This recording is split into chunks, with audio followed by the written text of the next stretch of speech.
பரபரப்பு செய்திகளுக்காக நான் மதுமிதா. மத்திய பட்ஜெட் 2026 தமிழ்நாட்டிற்கான அறிவிப்புகள் என்ன?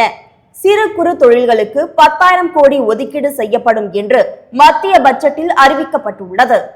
2026-27 நிதியாண்டுக்கான மத்திய பட்ஜெட்டை மத்திய நிதி மந்திரி நிர்மலா சீதாராமன் இன்று தாக்கல் செய்தார். இதில் தமிழ்நாட்டிற்கான அறிவிப்புகள் என்ன? சென்னை பெங்களூரு, சென்னை ஐதராபாத் இடையே அதிவேக ரயில் வழித்தடம் அமைக்கப்படும்.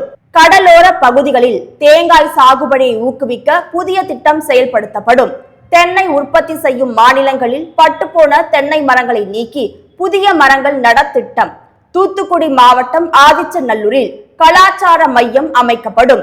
பழவேற்காட்டில் பறவைகளை கண்காணிக்க புதிய கண்காணிப்பு கோபுரங்கள் அமைக்கப்படும். பொதிகை மலையில் ட்ரக்கிங் சுற்றுலாவை ஊக்குவிக்க நடவடிக்கை எடுக்கப்படும். மாவட்டந்தோறும் மாணவிகளுக்கான விடுதிகள் அமைக்கப்படும். இயற்கை நூல் உற்பத்திக்கு புதிய திட்டம். பருத்தி, பட்டு, கம்பளி நூல் உற்பத்திக்கு திட்டம்.